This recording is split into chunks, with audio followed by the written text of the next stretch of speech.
उसके बाद में मैं कुछ कहूँगा और उसके बाद आपके हम सवाल जवाब देंगे। Abhishek Singh ji.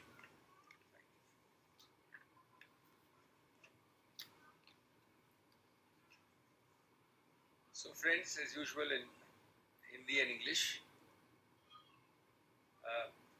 it'll take some time, so please be patient. I'll be doing in both languages. Your colleagues should not be affected in any one language. Friends, the issue before us is political even before legal. Both facets are important, but it's a vital political issue for this country, for all political parties, for leaders of all political parties. It is a political issue because it signifies the systematic, repetitive emasculation of democratic institutions by the ruling party. It signifies the strangulation of democracy itself. We know that defamation is an exception to free speech. But over the last several years, we have had repeated examples of unthinkable assaults on freedom of speech, more importantly, on freedom after speech. After speech, you are told that you will be visited with the worst possible consequences, be it criminal, be it civil, be it incarceration, be it intimidation, be it harassment in every sphere of your life. We all know that Shri Rahul Gandhi has been speaking out fearlessly inside and outside Parliament. He has spoken on social issues, on economic issues, on political issues, without any fear or inhibition, frankly and candidly through you to India. Clearly, he is paying a price for it. Clearly, this government is rattled because he speaks with facts, figures on demonetization, be it on a supposed clean chit to China, be it on GST. He is consistently aggressive and open in his questioning. And therefore, this government is doing all these, finding new techniques of throttling his voice, of gagging him. Shri Rahul Gandhi goes abroad. He is not entitled to speak freely on grounds of fake nationalism, created imaginary nationalism, rhetorical nationalism, non-existent issues. He comes back and his speeches abroad become the basis of action against him inside Parliament. He speaks in Parliament, one of the most detailed and open speeches when the Prime Minister spoke, and he is referred to the Privileges Committee. After he came back from abroad and post the recess, when this session starts, a remarkably new ground is found, unheard of in the annals of parliamentary history. The ruling party resorts to disruption every day, saying a precondition for someone to speak in Parliament or attend Parliament is that he must first apologize. I don't think in any parliamentary democracy, Westminster or not Westminster, you have found this kind of stipulation. So disruption by the ruling party. All of this is part of a pattern. All of this is part of a pattern to stop him. A, because he speaks fearlessly and candidly. B, to divert attention from the real issues. To divert attention from the questions which my friend here asks every day. To divert attention from the burning issues before the nation today. And it is done also to send a message to create a fear psychosis amongst those who dare to question this government. Friends, that is the political part. That is what should concern our body politic. there is equally a legal part. I have shared some of that with you yesterday. Since we've had slightly more time, let me elaborate a little more today. When you hurry, when you are premeditated, when you have decided to do something, you make mistake after mistake after mistake. You multiply mistakes on a repetitive basis.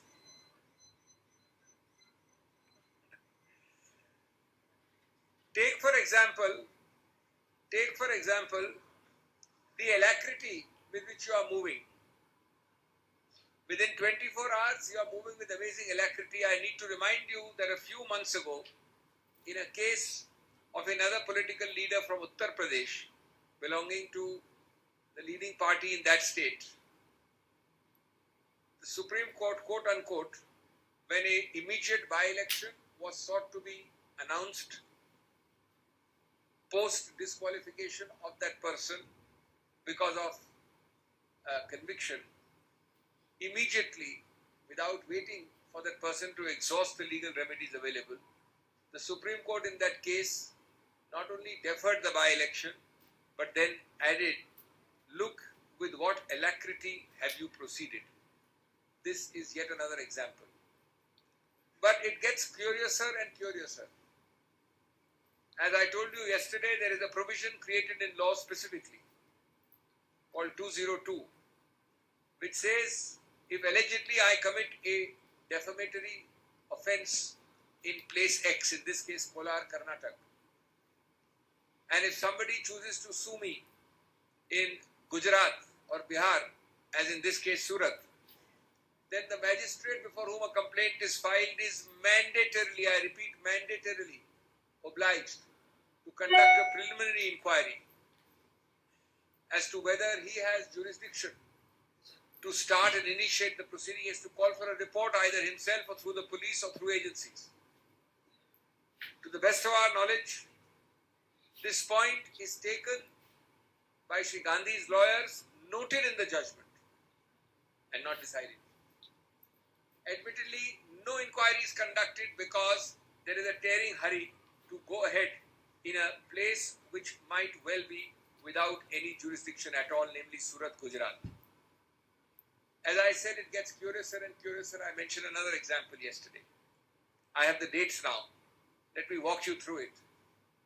The complaint is filed approximately in April 2019. I think the exact date is April 16, 2019 at Surat. The magistrate is one Mr. Dave. On 2021, Mr. Rahul Gandhi, in 2021, 2 years later in June, appears in the court to record his statement in person. Sri Rahul Gandhi appears in that court. In March 22, that is 3 years after the complaint is filed, and 1 year after Sri Rahul Gandhi appeared there, the complainant files an application against Saman Rahul Gandhi.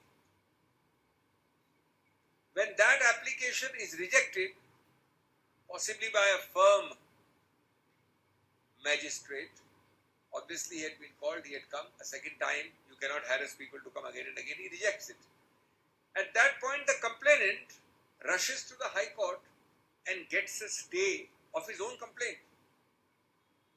The High Court grants that stay on 7th of March 2022. So I file a complaint, I seek a stay of my own complaint. Perhaps days are not auspicious, the climate is not ecologically suitable. Now the same complainant, after a hiatus of 11 months, when he has no interest in his own complaint, suddenly wakes up and goes on 16th February this year, seeking a vacation of the same stay which he himself obtained. And I quote, he pleads, and you must all read between the lines. We will of course take all this in we have legal recourse. Quote, he says, sufficient evidence has come on record of the trial court and the pendency of the present matter delays the trial. Pendency of what? His own High Court petition. He says he is delaying his own trial. So he says, please vacate. Now the sentence is, though sufficient evidence has come on record, no new evidence has come on record, actually. The High Court vacates the stay, the man rushes back to the trial court, and we get this judgment. Meanwhile, the magistrate is changed. We were not born yesterday, neither you nor me.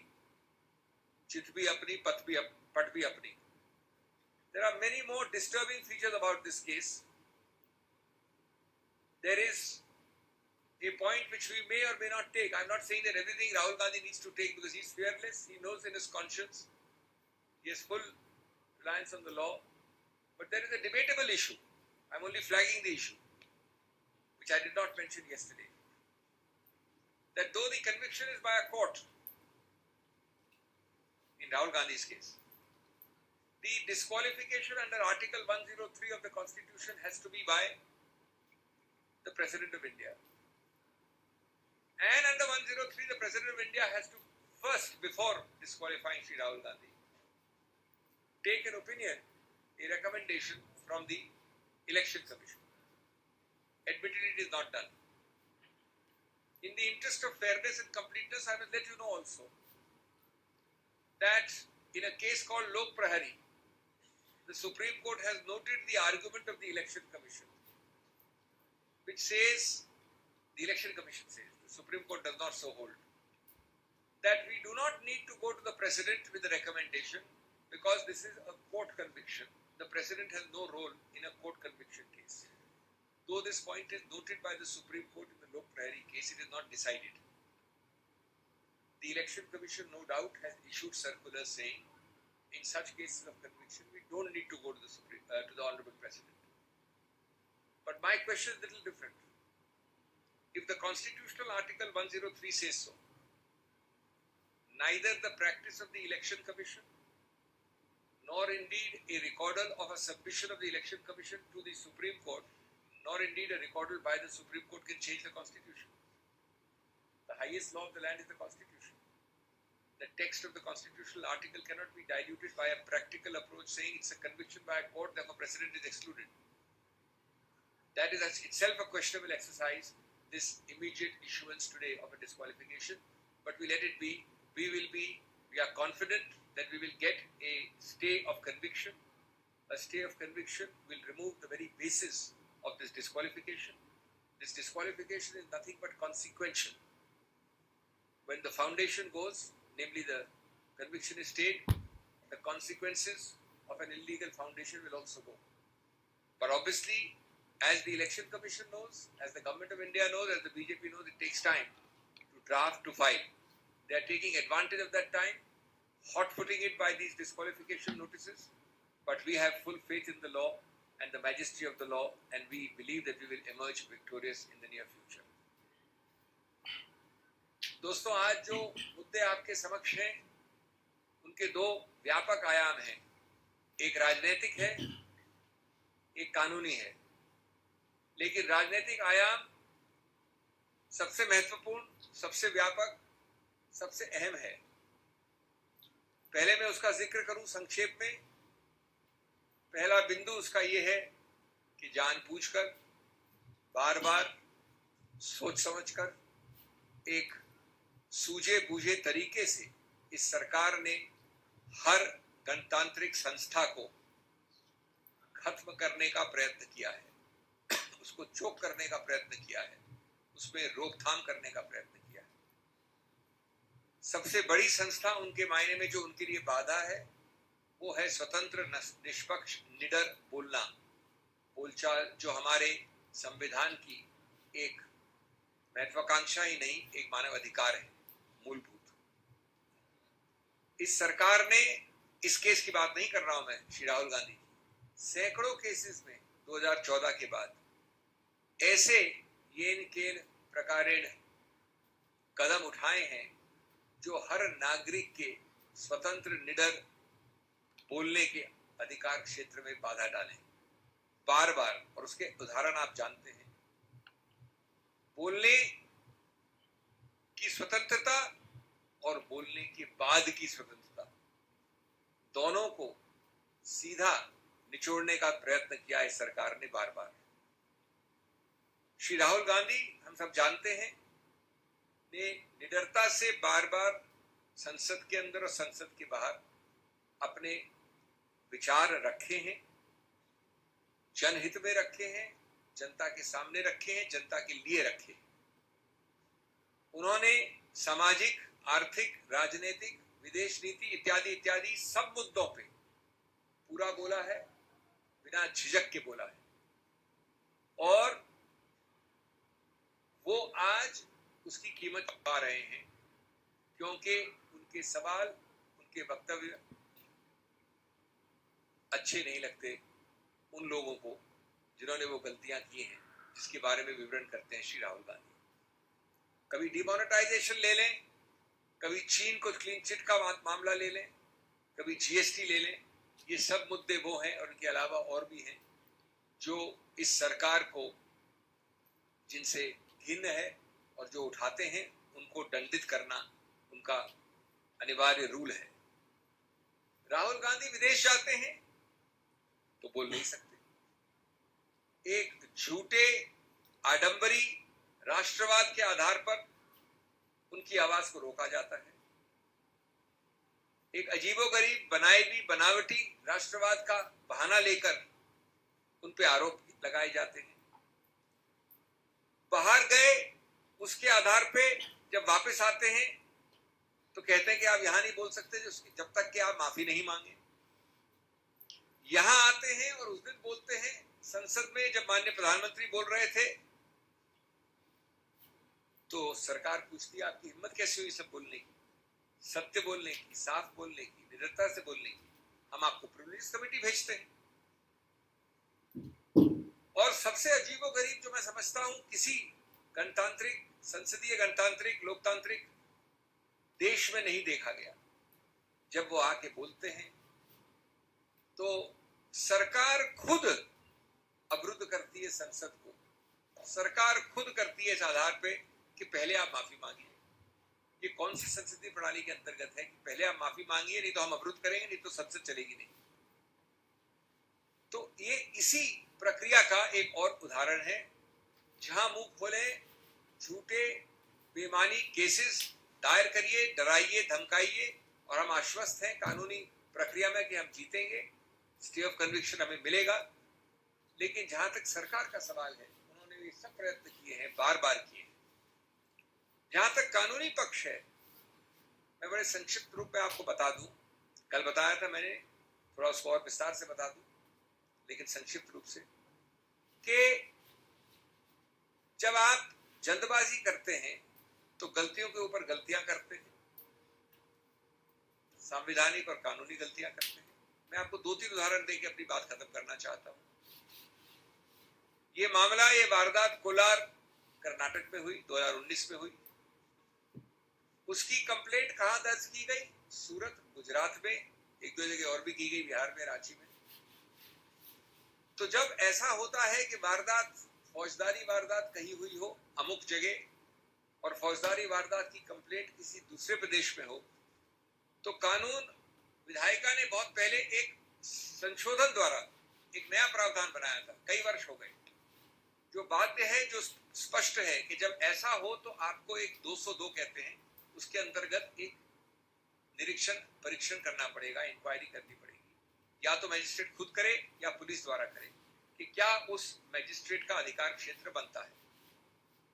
जब तक वो magistrate ये शुरुआत में नहीं करता है inquiry, तब तक वो कंप्लेंट से आगे नहीं बढ़ सकता। रोचक बात ये है कि ये मुद्दा स्पष्ट रूप से इस श्री राहुल गांधी केस में उठाया गया, जजमेंट में लिखा है, लेकिन निर्णित कहीं नहीं है। ये इंक्वायरी कहीं नहीं हुई गुजरात मजिस्ट्रेट द्वारा, यद्यपि ये मामला आया है कोलार कर्नाटक से। ये एक उदाहरण है कई और अहम मुद्दों का के साथ। एक दूसरा उदाहरण, और आप अपनी कंक्लूजन लगा सकते हैं, जो मैं आपको 3 तारीखें देना चाहता हूँ। एक विचित्र बात हुई, जो याचक है, इसमें कंप्लेनेंट है, वो अप्रैल में 2019 में कंप्लेंट फाइल करता है। 2021 जून में श्री राहुल गांधी उस मैजिस्ट्रेट के सामने पेश होते हैं जो सूरत का मैजिस्ट्रेट था, उस पर एक मिस्टर दवे थे। 1 साल तक रुकने के बाद याचक वापस एक अर्जी देता है कि श्री राहुल गांधी वापस पेश हो। जब मार्च 2022 यानी पिछले वर्ष वो दूसरी याचिका बार बार उनको बुलाकर तंग करने की प्रक्रिया पे मैजिस्ट्रेट को खारिज कर देता है, तो याचक कंप्लेनेंट हाईकोर्ट जाता है और अपनी कंप्लेंट का खुद एक स्टे ले लेता है। अपनी कंप्लेंट का खुद स्टे कि ये आगे नहीं चलेगी।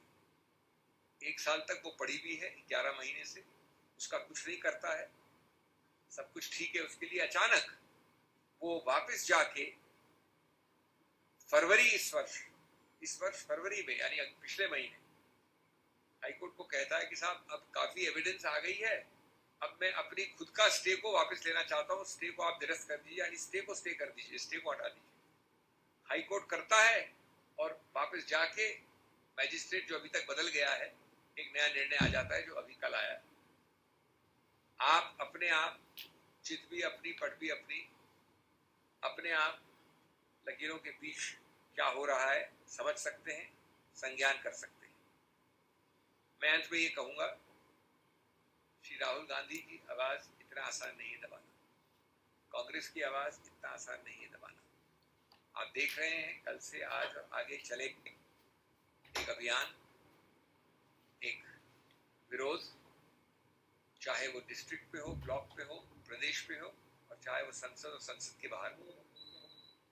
ये आवाज रुक नहीं सकती है। जो तथ्य मैंने आपको बोले हैं ये बिल्कुल उजागर किए जाएंगे, लेकिन सब पूरा विश्व का आश्वासन है कि ऐसी चीज जो कानून में गलत है, हम आश्वस्त हैं कि उसका सही रूप से अवलोकन किया जाएगा बड़ी अपील वाली अदालतों द्वारा, और हमें कन्विक्शन का स्टे जल्द से जल्द मिलेगा।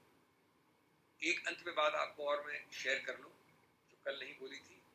हम चाहे उसको हम समक्ष रखें या न रखें, उसके ऊपर हम एक्शन ले या न ले, लेकिन आपके साथ अवगत करनी आवश्यक है। उसके 2 पक्ष हैं, मैं ये नहीं कह रहा हूं कि एक ही पक्ष है। एक प्रावधान है हमारे संविधान में 103, उस प्रावधान के अंतर्गत डिस्क्वालिफिकेशन जिसको कहते हैं, जहां सांसद का सवाल है वहां सिर्फ माननीय राष्ट्रपति कर सकता है। ये लिखा है प्रावधान में, किसमें? संविधान के प्रावधान। और साथ साथ ये लिखा है कि संविधान के प्रावधान के अंतर्गत जब राष्ट्रपति करता है तो उसको पहले एक सुझाव, एक रिकमेंडेशन देना पड़ता है चुनाव आयोग से। ये तो मानी हुई बात है कि इस बार राहुल गांधी के विषय में नहीं हुआ, ये न कुछ पहले विषयों में ऐसा हुआ है।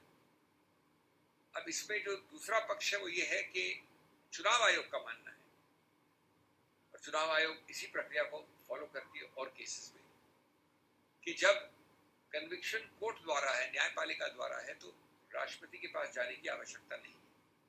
इसलिए हम चुनाव आयोग उसको कभी भी नोटिफाई कर सकते हैं, हमें राष्ट्रपति के पास सुझाव लेके जाना और राष्ट्रपति की अनुमति लेने की आवश्यकता नहीं।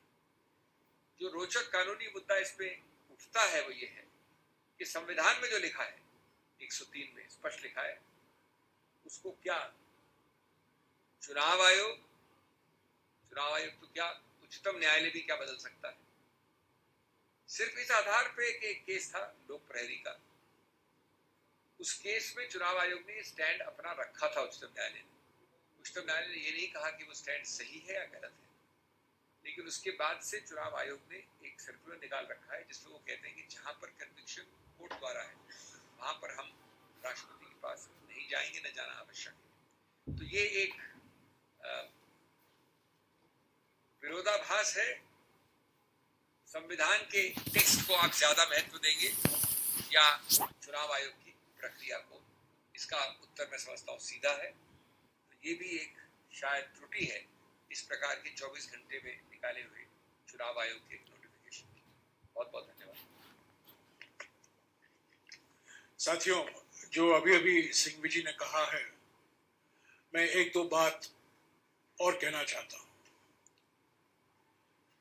बिल्कुल साफ है कि भारत जोड़ो यात्रा से बीजेपी बहुत घबराई हुई है, बहुत परेशानी में है, क्योंकि वो जानती है, उनको फीडबैक मिला होगा कि भारत जोड़ो यात्रा ने न केवल कांग्रेस संगठन में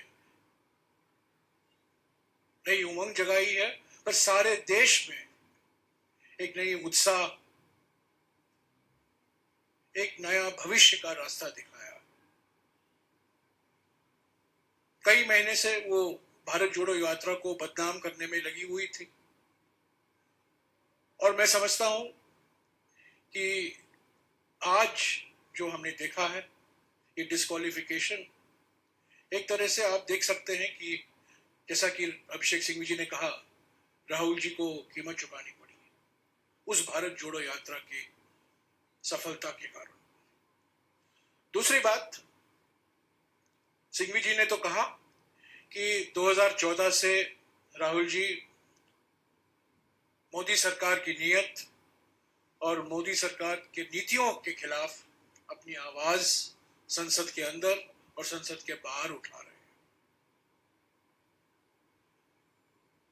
ये नोटबंदी के बारे में इन्होंने जिक्र किया, जीएसटी के बारे में इन्होंने जिक्र किया, चीन को जो जून 2020 में प्रधानमंत्री ने क्लीन चिट दिया उसका भी सिंघवी जी ने जिक्र किया। पर मैं एक और मुद्दों का जिक्र करना चाहता हूं जिसके वजह से आज राहुल गांधी जी को कीमत चुकानी पड़ी है, और वो ये है अडानी का महाघोटाला। जब से राहुल गांधी जी विपक्ष में संसद में बोले थे, 50 मिनट का भाषण था, ज्यादातर उसका एक्सपंज भी कराया गया, और जिस तरीके से 16 पार्टियों ने एक होकर 5 फरवरी से जेपीसी की मांग की इस घोटाले में, क्योंकि ये घोटाला सिर्फ अडानी से संबंधित नहीं है, ये घोटाला प्रधानमंत्री की नीयत और प्रधानमंत्री की नीतियों से भी जुड़ा हुआ है।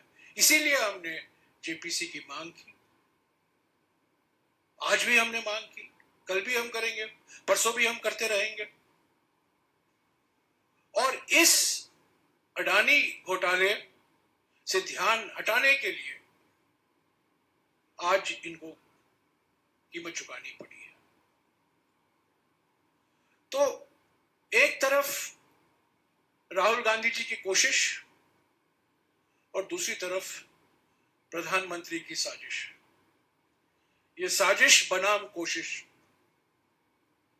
एक तरीके से आप इस तरीके से देख सकते हैं। सिंघवी जी ने तो कहा कानून के अनुसार अगले कदम हम लेंगे, समय है हमारे लिए, और कानून में कई ऐसे दरवाजे हैं हमारे लिए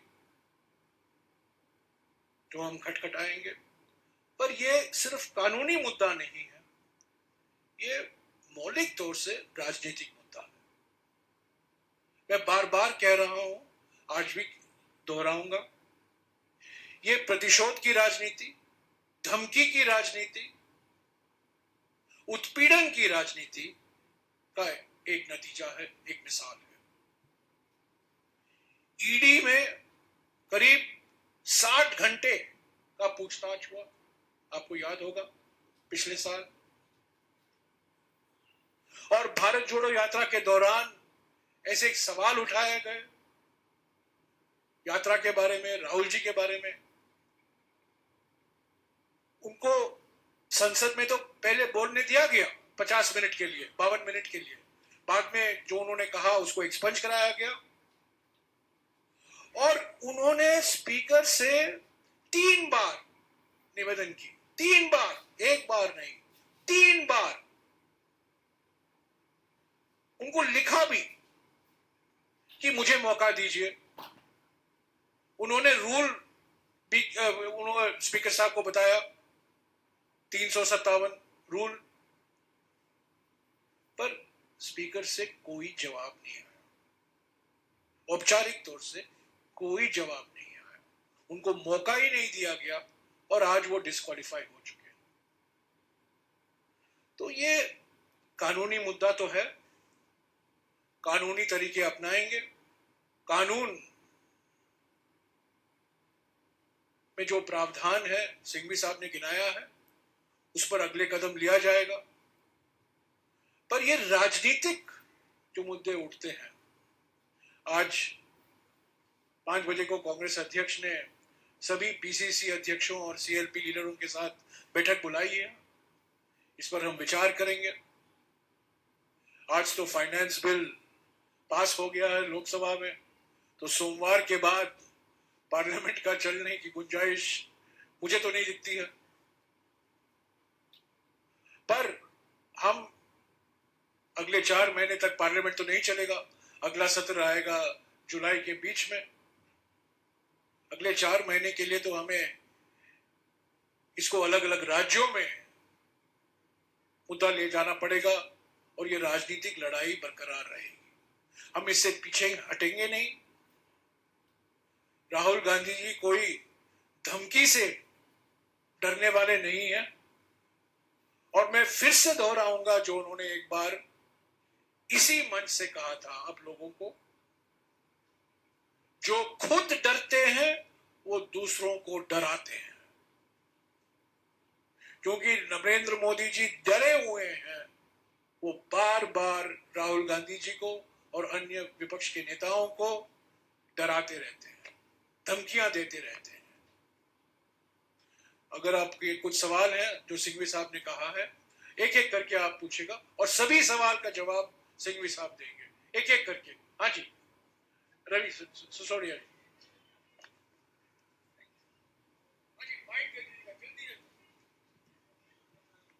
सर, इस मामले को लेकर आप लोग कौन से कोर्ट में मूव करेंगे? हाईकोर्ट जाएंगे, सुप्रीम कोर्ट? देखिए, जो भी प्रावधान है कानून के, उनका उपयोग किया जाएगा।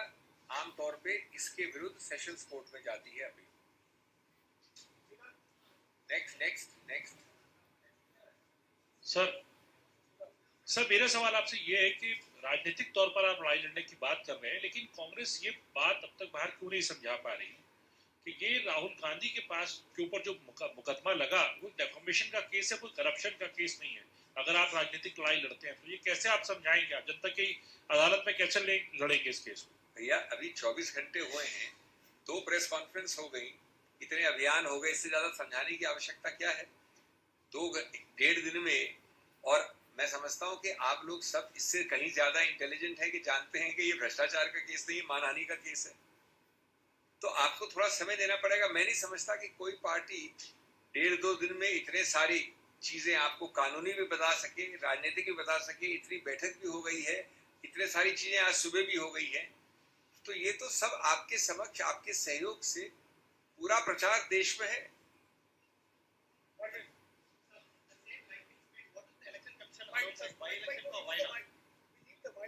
At the same lightning speed, what if the election commission announces by-election for Wayanad Parliament constituency? I am not going to be surprised at all. Are you going to be surprised? No. Then what if? Because he can't contest election in that case. They have had stays of elections earlier. There has been a stay. Currently there is a stay in Lakshadweep of a by-election. So there is no vacuum in law in India. You'll have to take legal recourse. The point is not legal recourse. The point is, if you are the government, is it fair that today the judgment comes, tomorrow you announce the disqualification, that is today, and day after, that is on Saturday, you announce the by-election. It is not legal. You judge for yourself the malafidness, the malice, the fear, the arbitrariness, the political retributive spirit. That's the real point.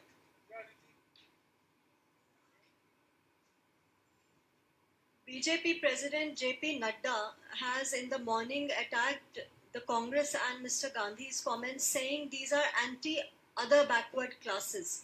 So this is the larger narrative the BJP is taking. How do you counter that politically? I don't think this kind of a comment needs to be dignified with a response.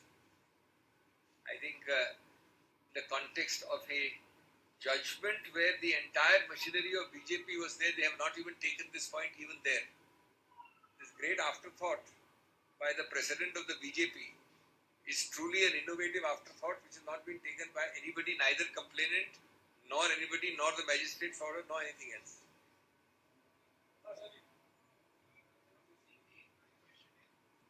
My question is more in the nature of a clarification. Suppose you get a stay on the conviction by a higher court. Does the disqualification gets annulled automatically? Which means, is his membership restored automatically? My or- view is yes, but equally my expectation is no. What does My view precedent is say? that the foundation, that there is nothing specific, because everything is not written down. Good governance, common sense, fair play is assumed by the writers who make the law and make the constitution. They don't write down that if X happens, then Y must automatically follow. But I'm asking something which will appeal to your common sense. It is nobody's case that Rahul Gandhi's disqualification is based on anything, I repeat, anything other than a 2-year conviction in a case. That means the इमारत is put on that conviction. जिस इमारत का आप अगर उसकी नींव हटा देंगे तो इमारत कैसे खड़ी होती है सिर्फ ये मोदी जी और सरकार जान सकती है. Hi, good afternoon, sir. Ashmit from CNBC TV 18. Dr. CV, questions for you. Do you require merely a stay of the sentence, but also a stay of the conviction? One, and two, are we also likely to expect a challenge to the notification that came earlier today from the Lok Sabha Secretary? Sir, stay of sentence has been already given by the judgment itself. So obviously this whole debate since yesterday has nothing to do with stay of sentence. Stay of sentence is given by the judgment for 30 days yesterday itself. In law, for the disqualification not to attach, you need a stay of conviction. Stay of conviction needs time, reasonable time, for a person to exercise his appellate rights. The court which gives the conviction cannot state itself, the magistrate's court. So the man has to draft on a 170-page judgment a paper book of appeal. He has to consult with the advisors. He has to then file, he has to then list. This takes 2-3 days. Forget the law. The election commission is so much in a hurry that it goes and disqualifies him within 24 hours. Obviously, he will have to go, as the previous question, and get a stay of conviction. Sir मैं news 24 से ऋषिकेश कुमार हूँ. Sir जी. जब आप news 24 से Rishikesh Kumar, sir जब आप कह रहे हैं कि गुजरात के सेशन कोर्ट में जाएंगे, हम सूरत सेशन कोर्ट में, फिर हाई कोर्ट, फिर सुप्रीम कोर्ट, तो सवाल लोग पूछ रहे हैं कि फिर 2024 में प्रधानमंत्री के मुकाबले चेहरे का सवाल कहाँ रह जाएगा जब प्रधानमंत्री के लिए आप लोग राहुल गांधी जी को आपको सामने ये आगे कैसे करेंगे, इल्म हो गया जब वो कि रहेंगे ही नहीं, लोग सवाल लड़ने आपको लगे. ये इल्म कैसे हो गया कि स्टे ऑफ कन्विक्शन के लिए आप 2024 से लिंक कर रहे हैं? स्टे ऑफ कन्विक्शन हम तुरंत मांगेंगे. ये प्रक्रिया मैं नहीं समझता कि कुछ हफ्तों से ज्यादा होगी. 2024 तो भी दूर है.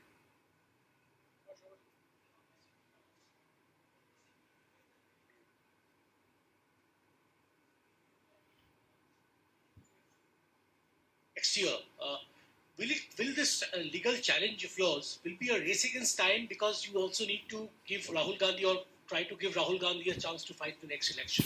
No, Sobat, that's pretty much the last question. 2024 is relatively far away.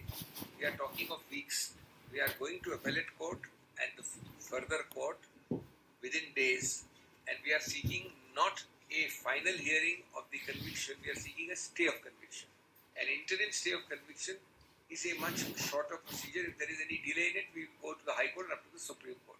It is but obvious that in the meanwhile, if you try to short-circuit the proceeding by having by-elections, that will also have to be stayed. Here is Sandeep from Bartaman newspaper. अगर conviction पे stay हो जाए या पूरा खारिज हो जाए तो ऑटोमेटिकली राहुल गांधी इलेक्शन लड़ सकते हैं ना? अगर कन्विक्शन में स्टे होगा तो निश्चित रूप से लड़ सकते हैं. अच्छा, तो वो 6 years वाला नहीं हाँ, एप्लीकेबल बिल्कुल होगा, नहीं. इसीलिए नहीं applicable. Okay, thank you very much. Sir this is Somnath Roy from संवाद प्रतिदिन बंगाल.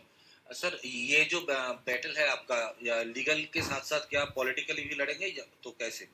हम सब ने अभी आपके समक्ष, मैंने शुरुआत राजनीति से की, उसके बाद कानून पे गया. मेरे काबिल मित्र मिस्टर जयराम रमेश ने आपको एक और राजनीतिक पहलू और आयाम बताया. तो निश्चित रूप से ये राजनीतिक लड़ाई है, सामाजिक लड़ाई है, जनता के सामने एक लड़ाई है, और एक कानूनी लड़ाई अलग है.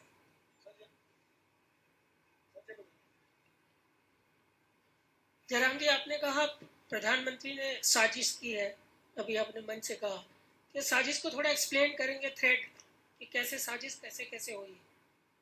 नहीं, देखिए, साजिश के कई मील पत्थर हैं. साजिश के कई मील पत्थर है. आज भी एक मील पत्थर पार किया है, और भी मील पत्थर आगे मिलेंगे. तो मैंने आपको गिनाया है भारत जोड़ो यात्रा के दौरान कैसे बदनाम करने की कोशिश की गई. जो राहुल जी ने अडानी मामले के बारे में कहा लोकसभा में, उसको एक्सपंज कराया गया। बाद में जेपीसी की मांग को देखते हुए जिस तरीके से, ऐसा कभी नहीं हुआ है मेरे 18 साल के अनुभव में, ऐसा कभी नहीं हुआ है जहां सरकार की ओर से हाउस एडजर्न हो रहा है, सत्ता दल के एमपी चिल्ला रहे हैं, नारेबाजी कर रहे हैं और उनके नेता उनको भड़का रहे हैं, चिल्लाओ और चिल्लाओ। मैं राज्यसभा के बारे में तो कह सकता हूं कि जब कभी हमारे नेता विपक्ष कांग्रेस अध्यक्ष मल्लिकार्जुन खड़गे जी खड़े होते हैं तो लीडर ऑफ द हाउस अपने एमपी को भड़काते हैं, खड़े हो जाओ, इनको बोलने मत दो। और जैसा कि मैंने आपको कहा, 3 बार राहुल जी ने स्पीकर से गुजारिश की है, मुझे मौका दीजिए। 4 मंत्रियों ने मुझ पर, मेरे बयानों पर लंदन में और कैम्ब्रिज में उस पर गलत जानकारी दी है हाउस को, और मेरा अधिकार बनता है रूल्स के मुताबिक, पर स्पीकर साहब से कोई जवाब नहीं आया। तो ये पिछले 1.5 महीने से जो आप देख रहे हैं पार्लियामेंट में, जब से जेपीसी की मांग उठी है, जब से राहुल जी ने अपना भाषण किया लोकसभा में, तब से एक रणनीति बनाई गई सत्ता दल की ओर से कि किसी भी तरह की से पार्लियामेंट को नहीं चलाने दें। और अभिषेक सिंघवी ने आपको तो इस केस का इतिहास तो बताया है। इस केस का एक अजीबोगरीब इतिहास है, और उसमें मैं कुछ नहीं कहूंगा क्योंकि कानूनी मामले में सिर्फ सिंघवी साहब कहेंगे। पर मुझे तो दिखता है कि इस इतिहास को देखते हुए कि न केवल एक कानूनी प्रक्रिया पर एक राजनीतिक प्रक्रिया भी है, इसमें शामिल है। ये कानून के अंदर राजनीति, ये हमारे कानून के विशेषज्ञ बोल रहे हैं। हाँ जी मैडम, हाँ मीनाक्षी सर, ये मिले हुए 30 दिनों के अंदर अगर बाई इलेक्शन वयनाड का डिक्लेयर कर दिया जाता है, उस मामले में क्या रहेगा? मतलब कानूनी हुआ है पहले, कर दिया जाता नहीं, ये हुआ है पहले। अभी मैंने बताया आपको लक्षद्वीप का उदाहरण, उसका कानूनी प्रतिबंध लगाना पड़ेगा उस पर। जब मेरा याचिका निर्णित हो रही है और मेरे कन्विक्शन के स्टे का संभावना है, तब तक अगर आप दूसरा चुनाव कर लेंगे, दूसरे चुनाव में ये चुनावित होके आ गए, तो ये तो हद दर्जे की ही आर्बिट्रेरीनेस होगी। तो बिल्कुल कोर्ट के दरवाजे खटखटाने पड़ेंगे। और कोई सवाल?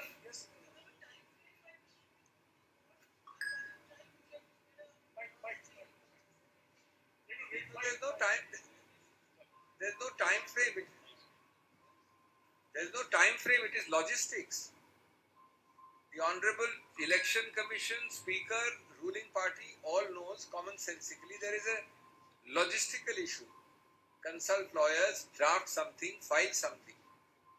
Any reasonable good governance norm should mean that you hold your hands to them. That's all. Shukriya.